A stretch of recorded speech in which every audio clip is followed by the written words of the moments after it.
we all kind of know what we want deep down, and we know what we feel drawn to and pulled to, and then it's a matter of surrendering to whatever life then brings to us. Hey everyone, welcome to the Being Inspired Radio Show. I am Amanda Johnson, your host, and I am really, really looking forward to this conversation today. First of all, I need to tell you, I am having the pleasure of being in this beautiful podcast studio here in Sioux Falls, South Dakota, which, for those of you who don't know, including I'm sure my guest, where in the world is Sioux Falls, South Dakota? It is this tiny little place in the middle of the United States. And for us to have a podcast studio up and running is kind of exciting to me. So I feel like a professional today. I've got the headphones on, I've got the mic in front of me, and I am here to have an incredible conversation with a new friend, a new person that I get the pleasure of talking with today. I love the fact that I get to have this show not only because I know it is having an impact and an inspiration for you in your life, at least I hope that is the case. I trust that is the case. It is an opportunity for me to connect with like minded, like spirited individuals who are shining their light, who are walking a path that may seem unconventional, that may seem scary or alternative or non traditional. And yet they are paving their way, they are finding their way, and they are doing it in a way that lights me up and lights up a lot of other people as well. And so today, is no different. I have the pleasure of speaking with Adam Palmer, who is across the pond, if you will, all the way over in the UK. And I'm excited to introduce you to him. So, Adam is a writer turned transformational coach who considers himself a seeker, a traveler, someone who is finding his way and helping others do the same. He is encouraging people to take responsibility for their own happiness and well being. And as he says on his Instagram, discover yourself and your potential. And so that's what he's all about and what he's here to share with all of you today. Adam, welcome to the show. Thank you very much. Thank you for having me on the show. It's my first um, opportunity to be on a podcast, so I feel really grateful for that. And I'm so thrilled. I love getting to pop those podcast cherries. So here we are together. We're gonna have a great time. But you have a podcasting voice. So I mean, I think you Oh, do already. I? That's good to know. Oh, for sure, for sure. Mm, I don't know I'll if put it it's on the the list. accent. You. And of course, I know you do videos and things like that as well. So you're already primed. You're already primed for it. So as Oh, yeah, those that's what I are tell myself. Yeah. that's what you tell yourself. Yeah, of course. So for those who are familiar with my show, and then for those who aren't, what I love to do is ask each of my guests something about them in terms of who they stand for or why they are in the world. And I ask them to send me a few words or a phrase. And I use that as our theme or our jumping off point. And so Adam sent me a few things that I really resonated with, including this concept of allowing life to guide us. And that, of course, is how we are going to be led through this conversation is allowing life, universe, God, spirit to guide us and this conversation. And I immediately upon reading that knew the book I wanted to go to source a quote for me to read and to serve as a launch pad for our conversation. Reading that phrase, allowing life to guide us, immediately brought me back a few years ago when I read The Surrender Experiment by Michael A. Singer. It was the second book of his that I read. I read The Untethered Soul probably a few years prior to that. And both of those books have served instrumental on my own journey. I've also been hearing about the surrender experiment in other conversations and from other people recently, so it is pretty top of mind. So I was excited to go back and reference that book to find a quote that could support our conversation. And there were actually many that I pulled, and then of course I only get to choose one. And so I chose one that I think is a wonderful opportunity for Adam and I to explore this concept together. So I ask all of you listening, including Adam, to really take in these words that Michael Singer shared with us in this book and listen for what it has to say for you in this moment in time and how it guides you in terms of what it might bring up in you or what it might remind you of. And so I will read this quote, and then Adam, I'm going to ask you what you think about it. So here we go. This is from Michael A. Singer's book, The Surrender Experiment. At some point, there's no more struggle, just the deep peace that comes from surrendering to a perfection that is beyond your comprehension. When life's way becomes your way, all the noise stops and there is a great peace. Mm, love it. It's a book that I read recently, actually. And it was actually it's kind of a funny story, but I'm with a lady who I met at the beginning of last year, and we'd met each other once already in 2017, and she was away in Bali for a number of weeks. And during that period, I felt compelled to contact her. And as we kind of conversed backwards and forwards, she suddenly said to me, Adam, I want to send you a book. And it happened to be The Surrender Experiment. And anyway, when she got back from her traveling, we got together and we've had a bit of a journey between the two of us since then. Kind of a journey of self-discovery, and kind of one of the main themes around how we choose to live is surrender. And to us, surrender is so important. It's really a way of life, rather than trying to force and control situations to happen the way that you want them. Actually, kind of trusting in what comes to you. So Michael Singer's words really resonated with me from that book and from that quote that you just gave me. How do you, so this is, I love that you just recently read this book, and I love Yeah. newish woman in your life sent it to you. What a beautiful I know. story and way of even providing a foundation for your relationship, however that unfolds. And I love that Exactly. this is a way of life, that you said that it's as if surrender is a way of life. And oh, there's a few things coming up for me. That's almost the hardest part of this job is I usually have about 3 things I wanna say at once, and I think that would be nearly impossible to do. So maybe one day I'll figure Yeah, that we're out. on the same page. You could imagine that there are true, I mean, if we understand, like, if I better understood quantum things and understood that all these realities are happening at the same time, maybe I could just relax and go, "Oh, I'm saying Exactly. all of these things. We're just choosing one of them right now." So, okay, what I wanna ask you now, and maybe I'll come back to some of the other things that are coming up for me is, so I think there's a big question or resistance or what have you to this idea of being surrendered or surrendering Mm, because, well, we were talking very briefly about this before we started recording, is things then happen maybe more organically. Um, we don't get to be in the driver's seat so much and controlling and manipulating and forcing. yeah. There are many questions I have. Maybe one is, how does that look to you? And also, what did you need to overcome in your own life to be willing to practice this surrender? That's a great question. Well, I mean, to begin with, surrender started for me 10 years ago. I did a solo trip to Australia.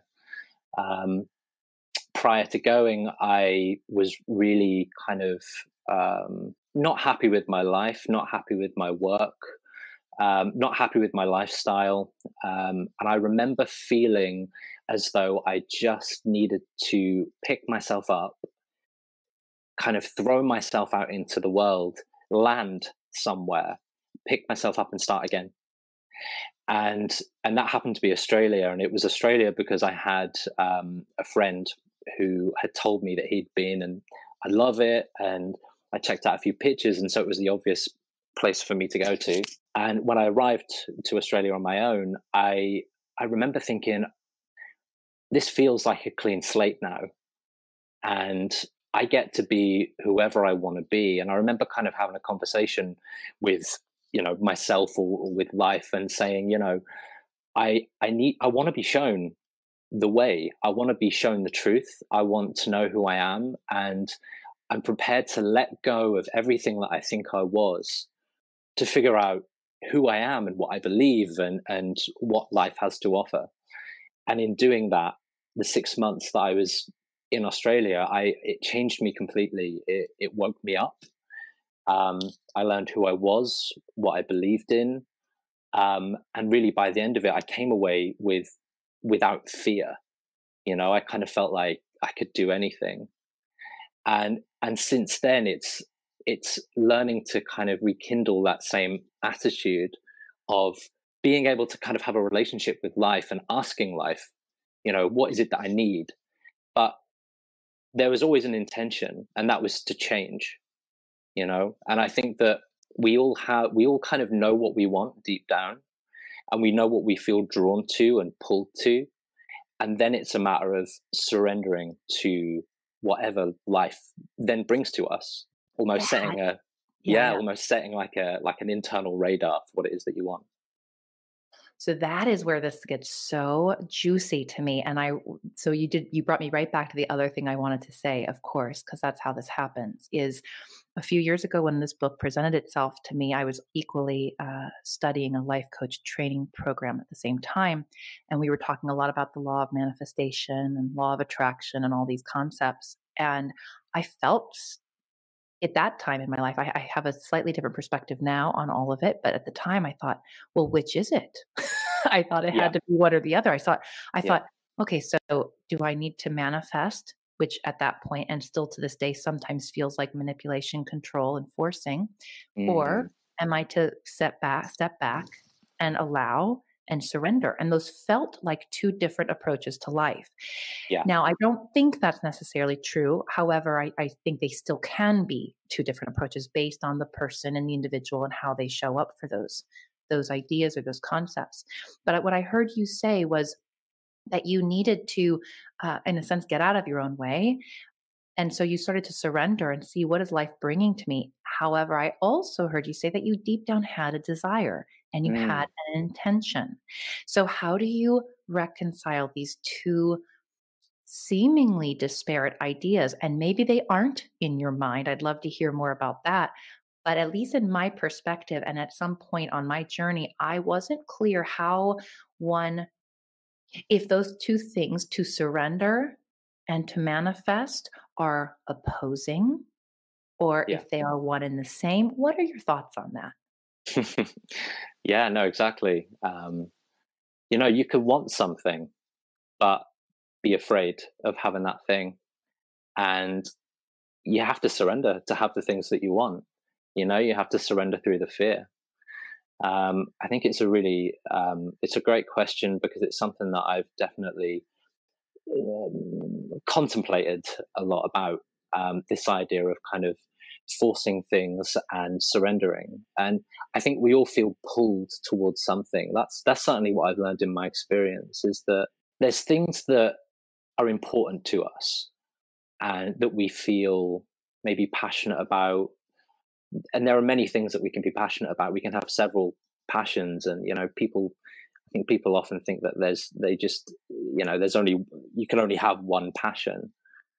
But I think it's okay to kind of feel curious about certain things and kind of be drawn to certain things. And in that process, it still requires surrender. You know, you have to surrender in order to kind of figure out what it is that you're drawn to.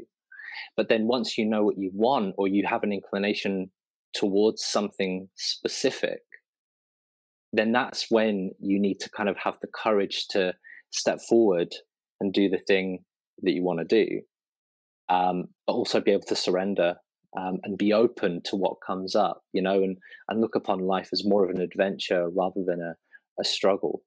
I love that you said we have to surrender to to the fear. That really stood out to me when you said that, and how often that might be the thing that blocks us from having or receiving the thing, quote unquote, that we want. Now, I'm going to keep pushing because this is honestly a conversation that I've been wanting to have, I think, for a really long time. And I've been wanting to suss this stuff out. So thank you for showing up in this space to be here and do this with me. That's my Um, pleasure. Because this is I think this one is I have a feeling that we're not the only ones who have contemplated this and No, definitely sitting not. with this, right? Yeah. It's given that you have read the book, it's beautiful because we can use that a little bit as an example. So when I read this book, for those listening, if you haven't, and something that we're saying here rings true for you, I highly recommend going out and listening or reading this book. So Michael Singer, in his journey, when we talk about that thing that he wanted or that the desire that he had or even his curiosities, if you recall it, in the beginning of his life was to go off and meditate for his whole life. Or he went and found this place in the woods in Florida where he could create a little space to meditate and do yoga, and that's all he wanted. When I think back to that book, and you've read it more recently than I have, so perhaps you can remember more than I do. There was this feeling of that's what he wanted, and then it's as if the universe or life said, yeah, I know that's what you want, but here's what you're going to get.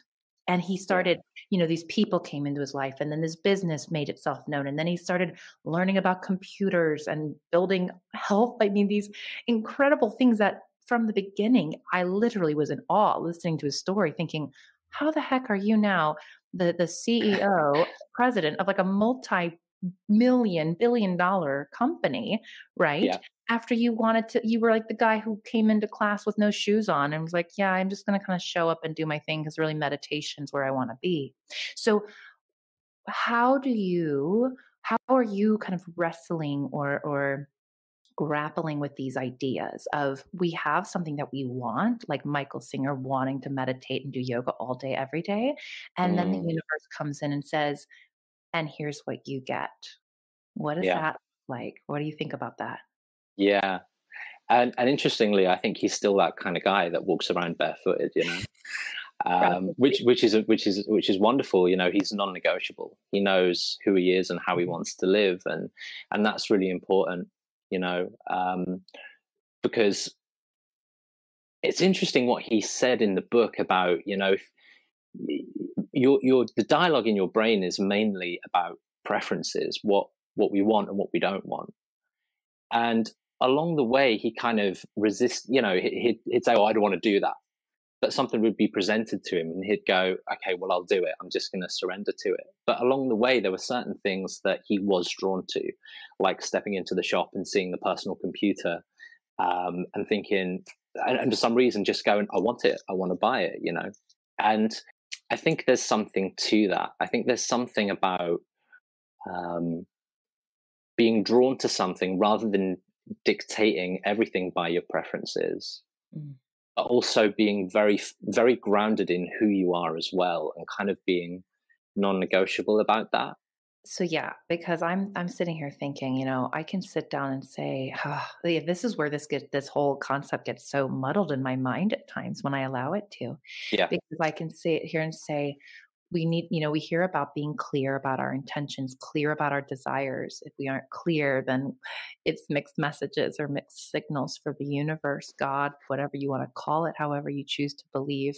yeah, Um, this world operates, this universe operates. And so I know for myself, it's that idea of, am I clear on who I am and what I want? And is that non negotiable? And I don't think it's an or. I really don't think it's an or. I'm at a point now on my journey where I don't think it's either or. It's always both and. And yeah. I'm simply trying to reconcile this potential paradox in my mind of, can my way, I mean, in this quote that I read, when life's way becomes your way. And so what I heard you talking about is Mm, it's getting out of the mind preference. And I wonder if that might be the one of the keys to this whole concept of when we no longer are attached to our preferences, right? This is good, this is bad. If I do this as my career, it's good. And if I do that, it's bad. If yeah. I have this many followers, it's good. If I have that many followers, it's bad. And so if we can get out of the preference, the judgment of it, then are we more open to being guided? Are we more open to surrendering and then seeing the thing come up and go, oh, and then that starts to help clarify who we are or Mm. what we want. I'm not sure. I think a lot of it is pushing past fear. Um, can I tell you my experience with Please. my most recent endeavor around surrender? Yeah. It would actually be my new life coaching business, and that came about really organically. I had never planned to be a transformational coach, um, and that I'm doing it is still a surprise to me.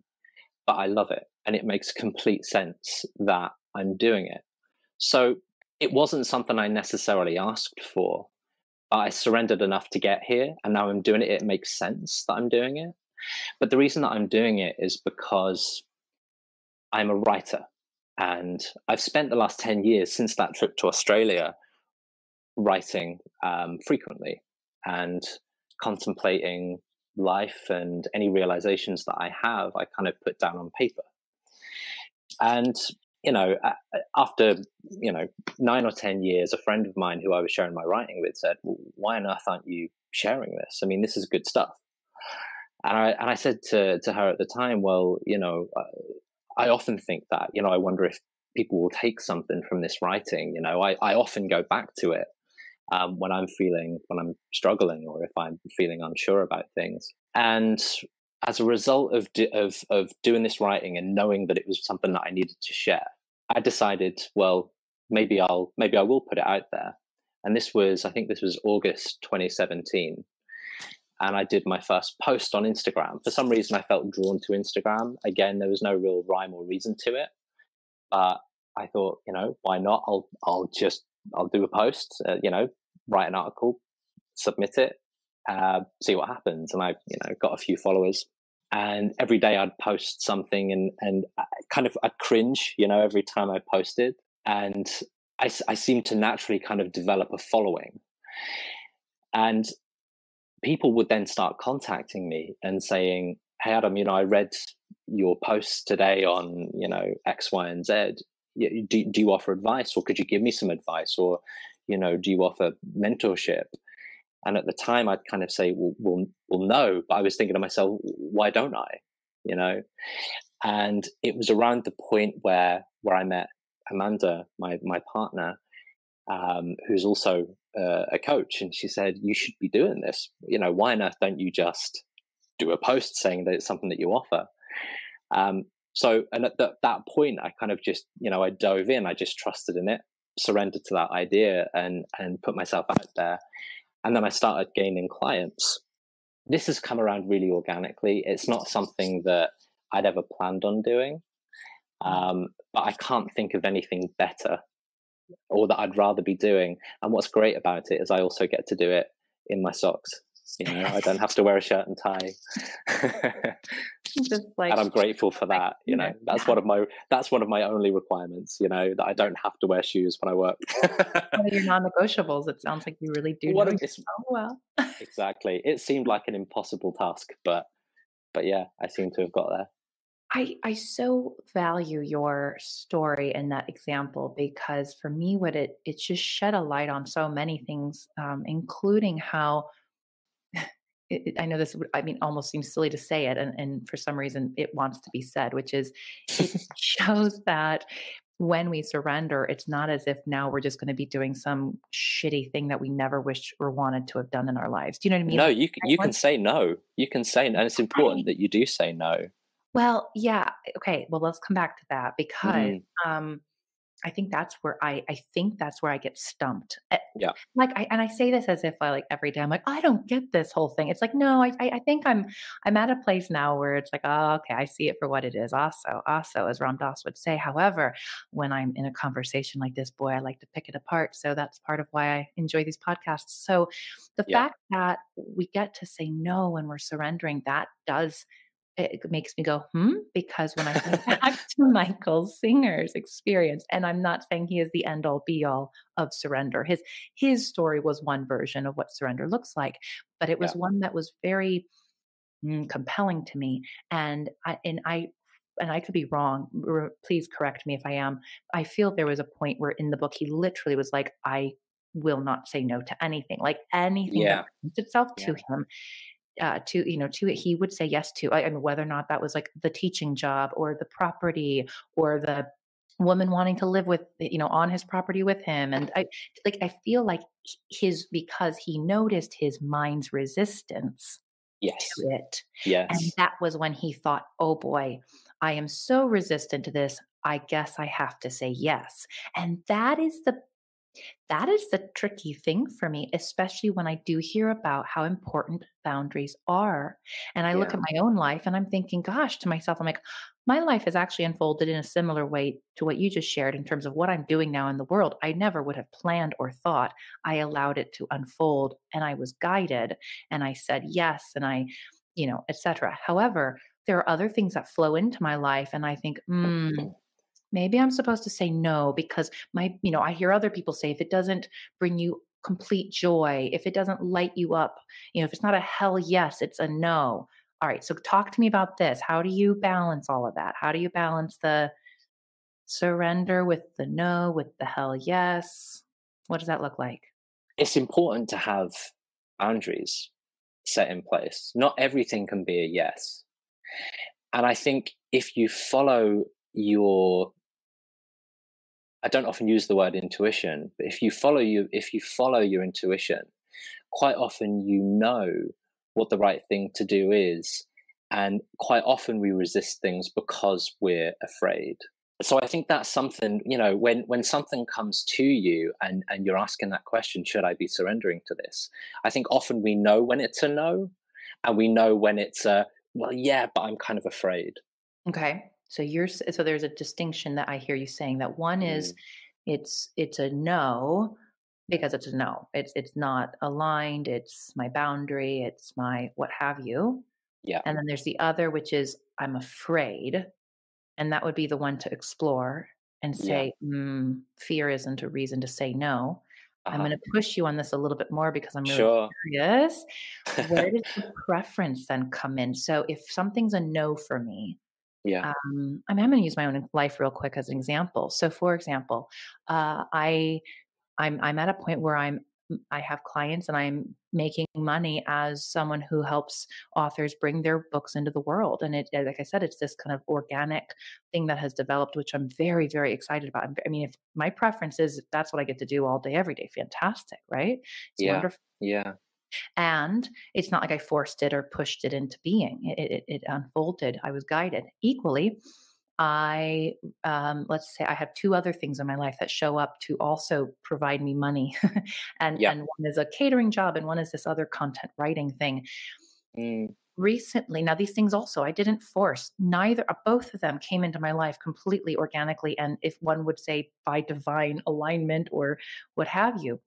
And I've said yes to them. Now I'm at a point where I'm like, I don't know if I want to do that anymore. I don't know if I exactly. want to sit and type up someone else's content that's not Yeah. interesting to me. That feels And so it's there's so not important to fear. acknowledge that to yourself. Yes. So tell me more about that though, because for me that feels like a preference, which Yeah. but I'm just using Michael Singer's experience right now to discuss, but he would say Yeah. that it's the preference that's getting in our way. And so how do you address that? Like our preferences versus our fears, right? Because I'm not afraid of doing these things. It's just I don't want to. Yeah. Yeah, no, sure. And I mean, the thing is we're quite often we're given so many options what we can do. And you do have to choose. And I think, you're probably like me in that when you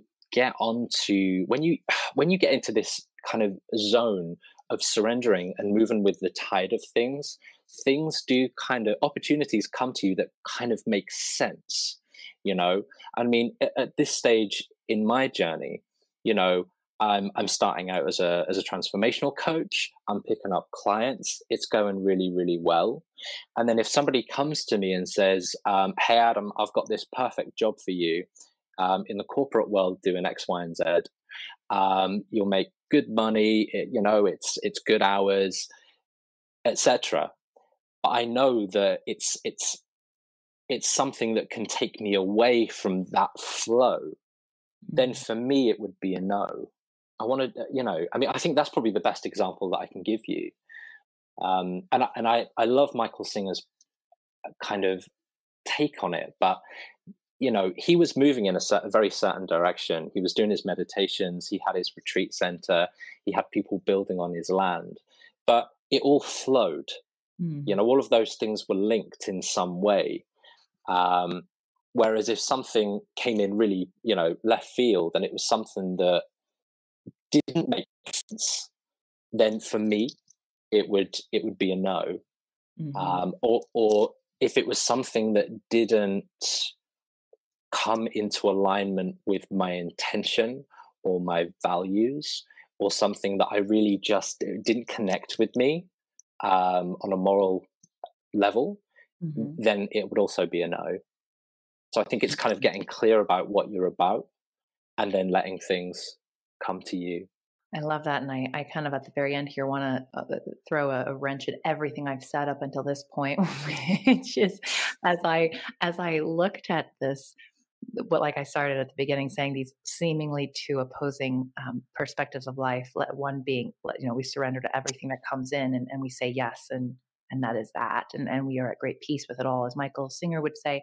And then this other being more of the, I have my intentions, my vision board, I set my, I state my desires clearly, Yeah, and then I manifest that all into being. yeah, I started to go, I wonder, like I said, it's not really an either or, it's really how we choose to see our life unfold. And I can either choose to say, look at how I have manifested every single thing in my life, or I can mm, choose to say, look how I surrendered and everything fell into place exactly as it was meant to. And there really isn't probably a difference other than how we choose to perceive it. that's right. And I hear you saying that, again, like each of us we each get to say, and this is how I am going to choose to perceive my life is unfolding. Yes, that's right. Life is nothing but choice, and life is nothing but perception. And it's, and it sounds harsh saying no to things, but it is just making a choice, really. And it's making a choice that feels like the best choice for you, that is going to take you towards your best path, and a path towards well-being and happiness. I love it. And of course, that is our responsibility, as you say, right? It That is is our exactly our responsibility. responsibility. Yeah, yeah.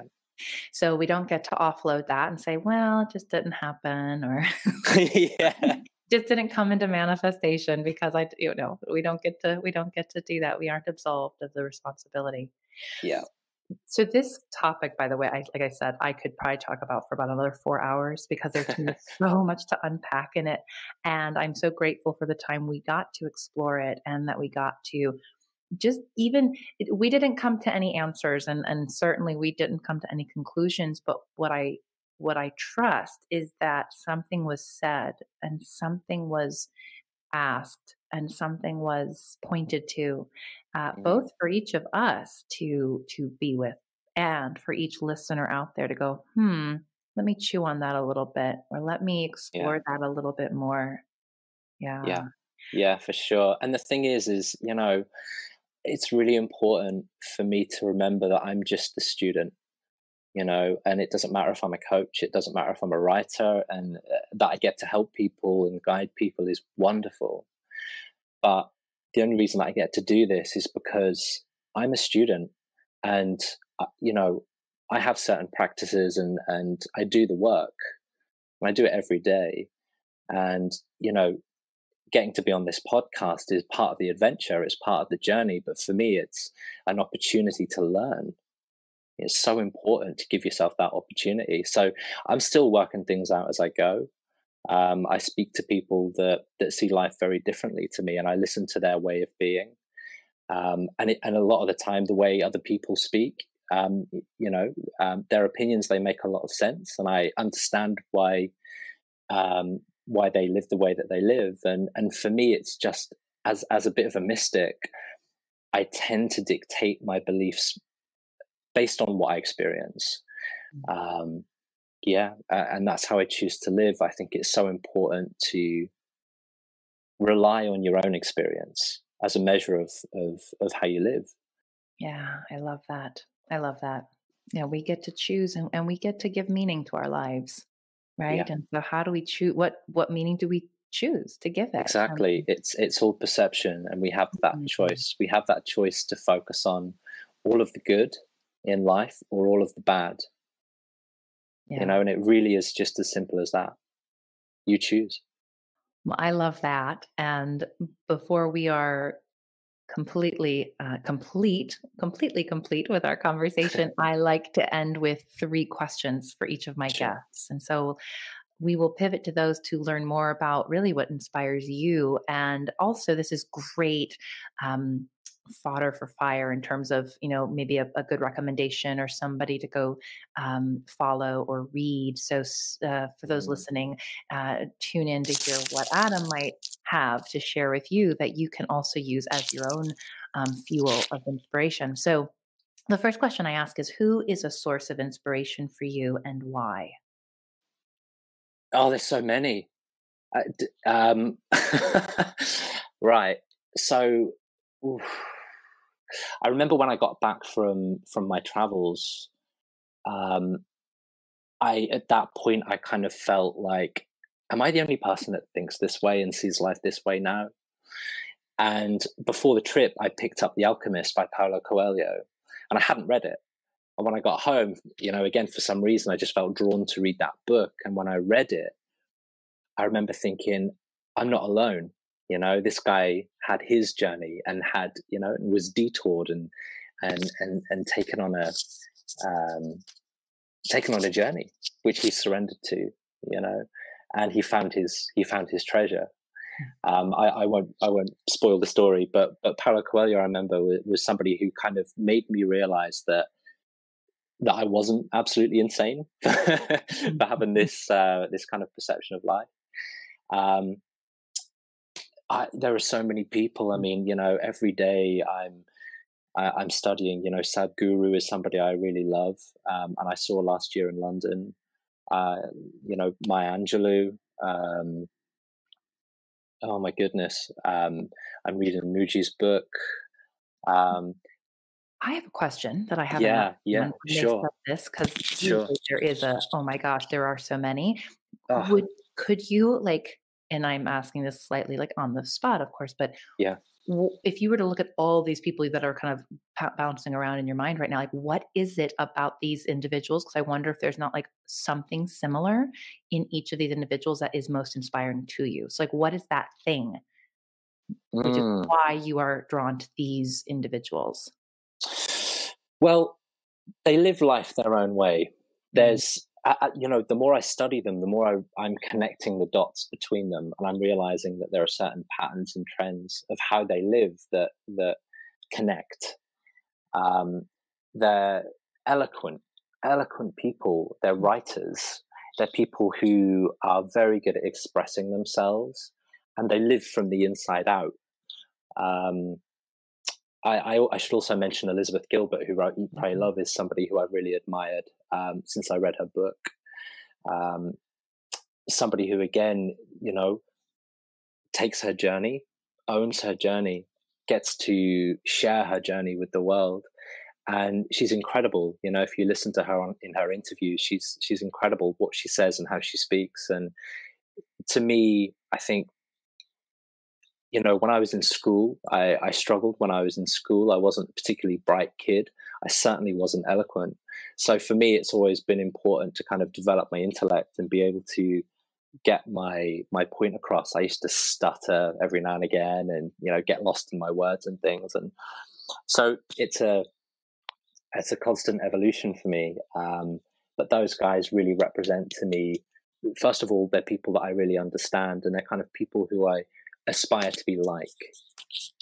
I love that. And I am so glad I asked that follow up question, because often I realize I don't really usually get to hear why somebody inspires somebody. That part of the question just sometimes falls off. So I Yeah. love that answer. And I mean, there are so many reasons. There are so many other Yeah. reasons as well. I could go, but Well, like you say, you have to and choose one answer, yeah, right? yeah, you get to choose, and that's so. And actually, to me, that's part of the question, because to me, that actually zones in on, well, there's a lot of reasons we are inspired by people, and equally, there's a reason those came to the top for you. And I love that. Like, from just a purely like to understand how our minds work and where our values are, et cetera, et cetera. Like, there's a reason those things came up first, and I think Yeah. that's really fascinating. So, Well, do you know what? I mean, those people are the people that I'm mostly observing now at this point mhm, in my life. mhm. And I'm aware that despite the influences that, not the experiences that I've had in the past, what really matters is now, is the present moment and what you're drawn to at Yeah, this time now. It's so important to be present to what is inspiring you at the moment, because that's where all the answers are. 100%, which is why I've actually had a couple repeat guests on the show, and potentially I'll have more. And I love that I'll ask these same questions of them and they'll answer them completely differently because it's Yeah. a moment in time. That's what's Yeah. so beautiful about it. So Yeah. 100%. Okay, 2 more questions, Sure. that are actually planned. Here's one. What place or activity most inspires you right now? Ooh. Mm. Right. Okay. What springs to mind is, this is a weird answer, but still I'm gonna go with it. Um, I'm I'm actually reading Joe Dispenza, Becoming Supernatural. I'm not sure if he's somebody that you've heard of. I have the book. I have not You finished have, the book. right, right. Mhm, mhm. And he has various meditations on his website, which I'm doing every day. They're around an hour long, and at the moment, what fascinates me most is kind of getting lost in these meditations. So, for the Joe Dispenza fans out there, my the most inspiring place for me at the moment is in the void. Mhm. In this space of darkness that he describes in the meditations, um, and sitting in the unknown. Um, and that's very reminiscent of my whole experience. Becoming comfortable in the unknown, Mm. and actually befriending the unknown. Being excited about the unknown, and I think that's all part of the process of allowing yourself to surrender. Mm. If we get to have another one of these conversations at some point, I want that to be the topic. Befriend the unknown. Befriend the unknown. Yeah, it is your friend if you let it be. Yes, it is. It's the only, Mm, and honestly, well, yeah. Pima Chodron wrote the book When Things Fall Apart. I love her. And anyway, the whole idea is that the moment you think you have found ground, you are illusioned. I mean, you are just disillusioned because there is no such thing. Anyhow, but yeah, the Yeah, greater concept of really it is only through becoming friends with our unknown, our uncertainty, the darkness that we actually can find any semblance of peace. I believe so. yeah, Anyhow. yeah, yeah. Sitting in the unknown. Mhm. All right, so that's another topic for another day. Here we go. Last Sure, question. Now you already answered this, but maybe there's another one now. The favorite sure. book inspiring you personally or spiritually? Well, I've mentioned The Alchemist before, so I'm gonna go, and this is a maybe an unusual answer for a man, Mhm. but probably Eat, Pray, Love. Mm. There's something about that book that I connect with. Um, I love Elizabeth Gilbert. Um, I love that she went away for a year, and that's something that I can relate to an extent. And the journey of self discovery that she went on, it's a fascinating story. She met some incredible people along the way, as I have. So that's something that really resonates with me, because I've really learned. It doesn't matter where you are. It's not the place that makes the place. It's the people that you meet when you're there that makes the place, and it's the people that you learn from. Mm. And that book really just exemplified that to me. That's a great So I answer. would recommend that as a great book. I know many people have read that probably already, but that was one that stood out to me. And as I said, The Alchemist is a wonderful book that I'd really And Becoming recommend. Supernatural, you've recommended a book in each of your answers, so that's Yeah, I'm halfway through Becoming Supernatural, so I've still not completed that one, ah, but so jury's far, still out. and along with the Jury's meditations, they're just okay. terrific. Awesome. Awesome. Well, Adam, this has just been such a treat. And actually, I won't say just. I've noted myself. I try to catch myself when I say that word. It feels like it. undermines it or diminishes it. It wasn't just Sure. wonderful. This was a wonderful conversation. And I so appreciate you being willing to be here and share this space with me and go on this fascinating little journey of surrender and my own questions about it and sharing your own thoughts and perspectives on it. Thank you so much. It's been so wonderful. Thank you so much for having me. You knocked it out of the park for your first one. I can't wait for you to have more. And when your book comes out and multiple books after that, I look forward to having you on as a guest again, and we can talk more about that as well. So, Thank you so much. Thank you. and to all those listening, as always, thank you so much for tuning in and for subscribing. And if you enjoyed this episode, you can share it or, I don't know, do the things you do. I do want this to reach a lot of people. And I really believe in the organic nature of it. I trust that those who needed to hear it will hear it. And that might mean that you share it with them or you send it on to them. So if you feel inspired to do so, then please do. And until next time, many, many blessings.